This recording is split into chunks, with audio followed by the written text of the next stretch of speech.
Buckshot Roulette.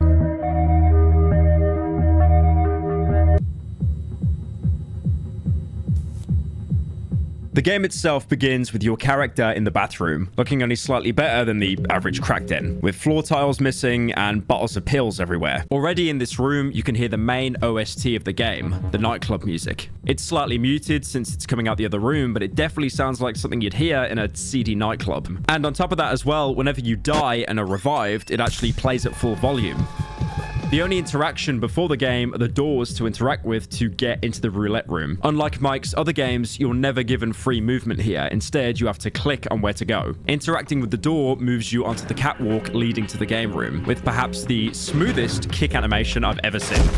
Nothing of note here, just a catwalk right above a dance floor, featuring epileptic, unfriendly strobes and the same music as before, this time blaring at full volume. There's also a guy leaning on the balcony guardrail smoking, but there's no option to interact with him or even steal a ciggy, which is pretty good because smoking is bad for you. But the look of the environment alone, you could argue that this game is also set in the same universe as Mike's other projects, having that same rusted aesthetic on all the walls, and it very well could be. But apart from the appearance alone, which if anything is more Mike's motif, there's nothing really to work with here. I've even gone through the game's files and I was unable to find that logo which he stamped across other games to connect them together. Moving through here leads you into the roulette room, once again with that crisp animation. This is where the actual game begins, starting with signing a general release of liability. Now, I've already said it's a game that when you get shot, you die. And of course, they'd need you to sign a waiver so you can't sue them if your family are sore losers about it.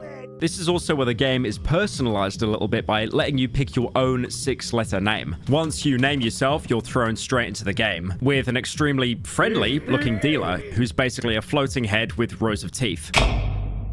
The dealer will quickly explain the rules to you. The shotgun is loaded with shells that are either live or blanks. He loads them in a random sequence. The first round is always 3 shells, probably to ease you into the mechanics a bit. Again, the shells are loaded at random. That means you have a 66% chance that the first shot of the game is a blank. But somehow, every time I try to take it out on myself, it manages to be live anyway. This is one of the biggest things about this game because it's not based on skill, it's luck. Now, this can cause some of the game to be called bullshit and not based on skill. So no matter how good you are at the game, sometimes you'll have to accept that, yeah, you're going to get shot in the face. And that's all part of the experience. I am definitely not the first person to say this, but the game itself draws heavy inspiration from Inscription. The games are both similar because you're playing on a table against an opponent, with random chance being a massive factor, depending on what cards you draw or what your enemy has in their deck. Both of these games have items as well that can help you gain the advantage, although Buckshot Roulette is a much more simplified version of Inscription. In Buckshot Roulette, every turn you get 2 options. Shoot the dealer, although surely you wouldn't do that, right? I mean, just look at his friendly face. Or you can turn the gun on yourself. Now, I know the entire goal of the game is to avoid being shot, but hear me out. If you eat the barrel and then shoot a blank, the game doesn't skip back to the dealer and gives you another turn. And you definitely don't want to shoot a blank right before handing the gun back to the dealer, since 9 times out of 10, that means you're about to get a buckshot to the face for free. This mechanic also weaponizes your fear against you. Now, I do want to say this is an incredibly immersive experience to the point that when I actually got shot, I thought I died in real life. When you inevitably get shot, you die.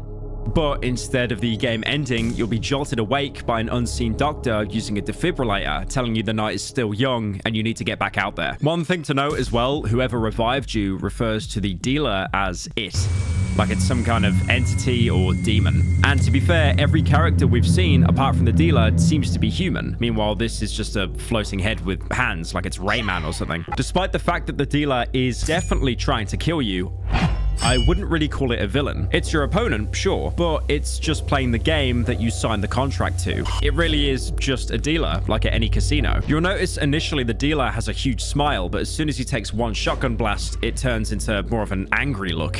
Maybe his face is so messed up because he keeps being regenerated. Anyway, there's nothing more to the first round. This is basically used as the tutorial to hype you up for when things actually get tense. You have to take your chances, and if you bet on the right shells, you win. Now, the second round onwards, we're introduced to items. You and the dealer are both given 2 items every time the shotgun has new rounds, and they completely change how you play the game, with round 2 being played on 4 charges instead of 2 to compensate their effects. In no particular order, first off, the magnifying glass, which you can use by breaking and stabbing onto the table. This lets you check the shotgun in the chamber by picking it up and pulling back the pump. Also worth mentioning, the animations for using the items are different for you and your dealer. While you have to pick up the shotgun and manually check the chamber, the dealer just looks through the destroyed glass, which if anything makes me think the dealer already knows what's loaded into the shotgun. But by using the item, he's actually allowed to play like he would know what was loaded into the next chamber. The handsaw is an item you can use to cleanly cut through the metal of the shotgun, letting you shorten its barrel. This means when the shotgun deals its next shot, it'll do double damage. Devastating if you know the next shell is a live one. You might start to realize that combining items has really good effects, because any item you use won't actually waste your turn. So you could use a magnifying glass to see if the next shell was live or not, and then once you get confirmation, saw off the barrel and use it to blow the dealer away for double damage. You might have noticed that you have charges on your defib.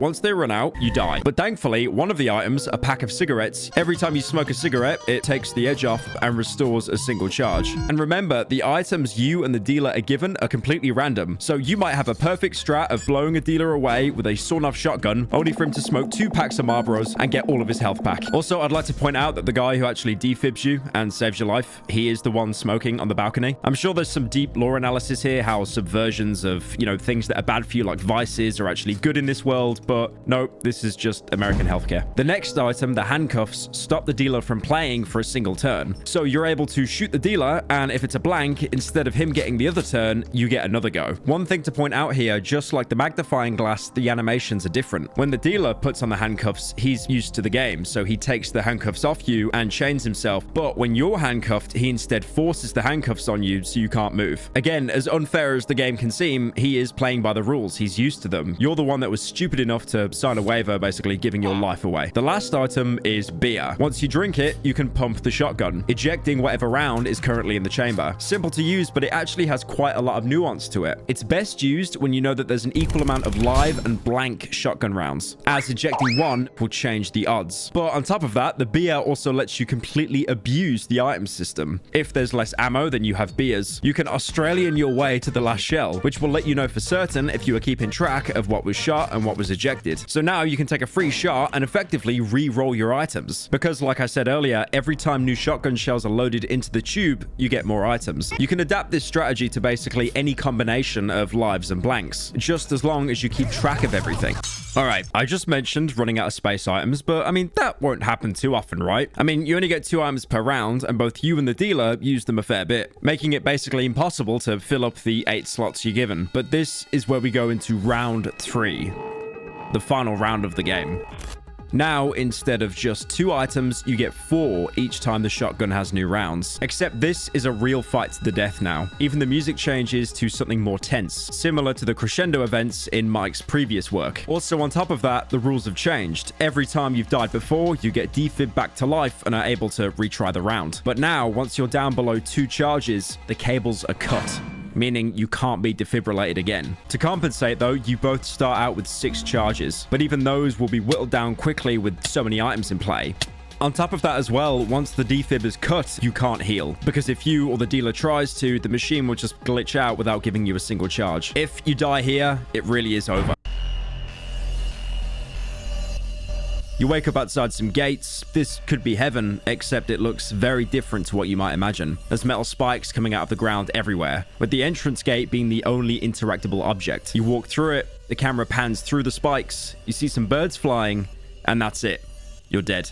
But let's say you got the other ending. You persevered, worked out all the percentages, used all the items, and finally pushed through and dealt enough damage to the dealer where he surrenders. Keep in mind, I didn't say kill the dealer. You die, but the dealer doesn't. Instead, being replaced with a briefcase that shows you your winnings. The next scene then cuts off to you driving away in a car with the shotgun and briefcase of money. The game calculating how many shots you used, how many items, and then giving you payout based on that. I'm not sure if the dealer was even an entity or more a manifestation of a chronic gambler. Because like I said earlier, the other humans you see, they are shaped like humans. The dealer isn't. It's something much more powerful than that. When you get handcuffed, you're handcuffed to a bar on the table, but the dealer handcuffs its hands, and when it's done, it breaks them. And when you saw off the end of the shotgun to do more damage, it takes you a couple of minutes to get through all that metal. But with the dealer, it does it instantly, like a knife through butter. Like I said earlier, the dealer never outright cheats. It still plays all the rules that you do, and it even makes human mistakes, like shooting itself in the head, thinking that it was a blank round. When you do, quote-unquote, kill the dealer, just before the briefcase of money appears, you see two glowing red eyes. He is definitely not dead and just waiting for someone else to walk into the room and sign another waiver. There's also a chance that none of this ever happened and you were deep in a coma because of the defibrillator units being used to resuscitate you, blood transfusions, but that would also mean this goes into the realm of all in the head game. But it is interesting to see that many of the items you use are based on some kind of addiction, with drinking and smoking being incredibly common, popular, and dangerous vices. If you complete the game flawlessly, you'll get $70,000, and that's it. It's just a number that appears on the screen. It means nothing. It is literally an arbitrary number that means absolutely nothing. I mean, you could probably brag about it to your friends or on a YouTube short, but that's it. There's no secret developer message, no secret ending. Just the fact that you know you've beaten the game, but again, you're going to come back.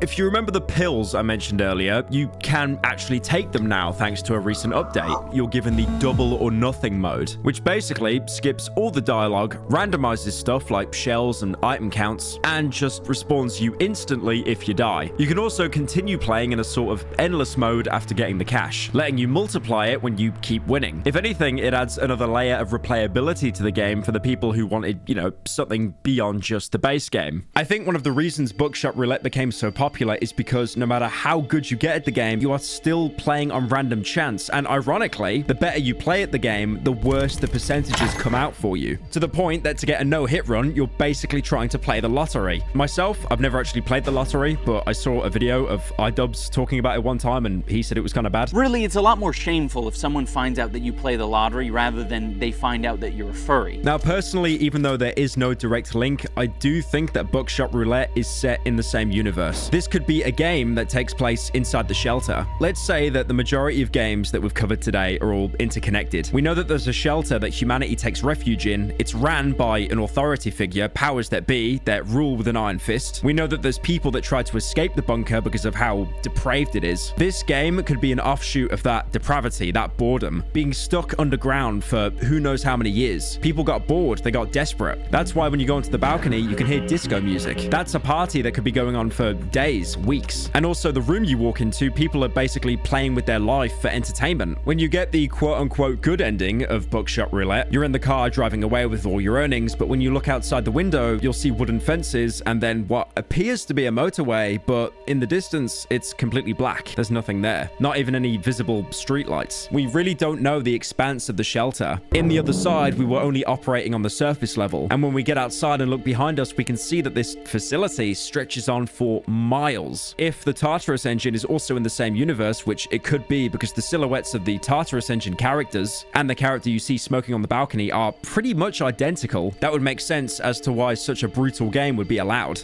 I mean, keep in mind, in Tartarus, you were playing as engineers that were trying to hijack a master computer just to escape reality because it was that insufferable. In these games that Mike has made, there is some sense of society, some sense of civilization, but it also has decayed incredibly over time, to the point where brutalist entertainment is really one of the few things left. Let's say you got the best ending, you got the $70,000 and you escaped. What are you really going to do with $70,000 in a shelter full of people that are basically miserable anyway? And what we learned from the other side, if you manage to escape to the surface, it's not much better there. If anything, in the other side, you might be playing as the same character. He might have won an astronomical amount of money, but he's still unhappy with the world he lives in, so he tries to escape.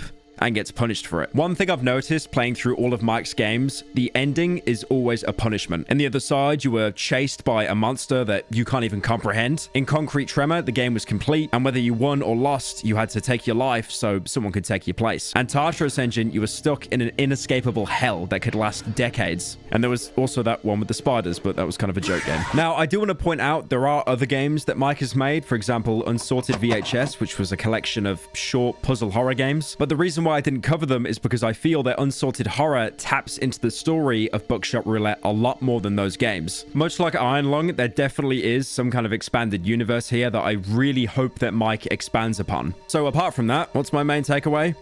Vars from Far Cry 3, he was totally right. Pull the trigger! Let's go shoot me! Shoot me! Shoot!